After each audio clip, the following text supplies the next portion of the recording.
In this video, we're going to learn how you can use genetic information to make predictions. And we're going to do that through the use of Punnett squares. So what are Punnett squares? They're grids or charts that can help predict the genotypes and phenotypes of offspring based on the genes of parents. So for example, let's say we're looking at flowers, and in these flowers there are different versions of genes or alleles that lead to different colors of flowers. So big B means blue, and little b means white flowers, blue being dominant over white. And based on the genotypes of parents, so here we have a plant that has flowers that are white and a plant that has flowers that are blue.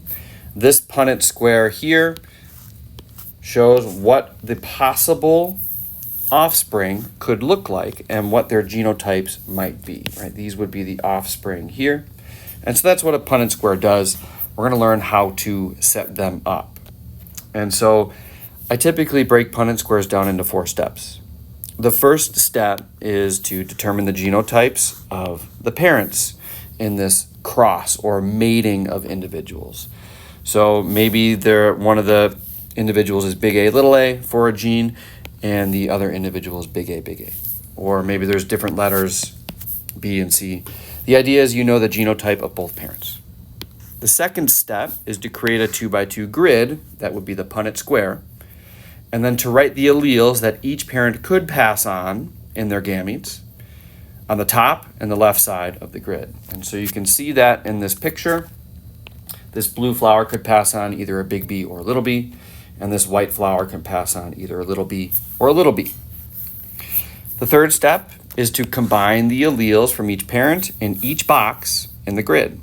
This represents fertilization. And so these 4 boxes, each box has a genotype or a combination of alleles that you would get if those gametes were to come together in the process of fertilization. The fourth step, you want to use the results of the grid. So what do you see in those 4 boxes? To predict the likelihood of specific genotypes or phenotypes in the offspring. So what would they look like? What genotypes would they have?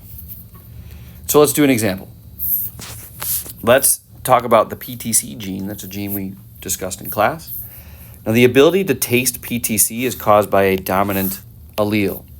You can use whatever letter you want for the alleles. I'm going to use the letter T. And T is the allele for being able to taste PTC. We'll say a taster. And a little t represents a non-taster. So it helps to have the alleles sorted out first, determining which letter represents what. So in this problem, it says that we have a woman that is a non-taster is having a baby with a man that is heterozygous for the tasting gene. What are the chances that their child will be a taster? Well, if the woman is a non-taster, the only way to be a non-taster is to have 2 alleles for being a non-taster, 2 little t's. The man is heterozygous. Hetero means different. That means his 2 alleles are different. So here are the genotypes of the 2 individuals in this problem. All right, that's step 1. Step 2 is to draw a Punnett square. Now the way that I do that is I just draw a box and a vertical line and a horizontal line to create a 2x2 grid. Now what I'm going to do is I'm going to take the alleles from each individual and I'm going to place them on the top and the left side of the Punnett square. It doesn't matter which organism goes where, or which, in this case, the man or woman goes on top or on the left side. I'll put the alleles for the woman, which are a little t or a little t on the side. Right? This woman in her eggs could pass on a little t or her other little t. And the man could pass on his big T or his little t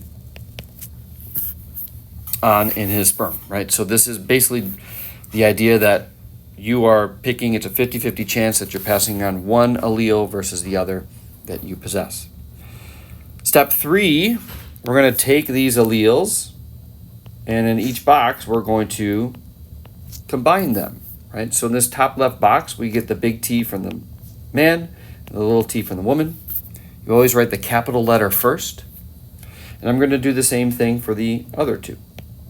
the other three.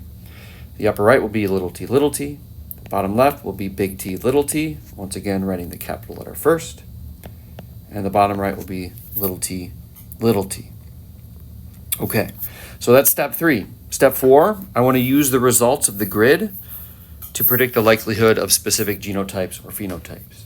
Now on my problem, I'm asked, what are the chances that their child will be a taster? Well, if an organism is a taster, they are either big T, or they could be big T, little t. So if I look in my Punnett square, I'm looking for big T, or big T, little t. And I notice that I do have big T, little t. The other two are homozygous recessive. So what that means is that 2 out of the 4 individuals here, these 2, would be tasters, right? There's a 50-50 chance. 2 out of 4 would be 1/2 or 50%. There's a 50% chance that their child will be a taster. There is a 50% chance that they would be a non-taster. Right? That's what this Punnett square tells me. Okay, so that is an example of how to do Punnett squares and what they are. If you want more practice, there will be another video with additional practice problems. Thank you for watching.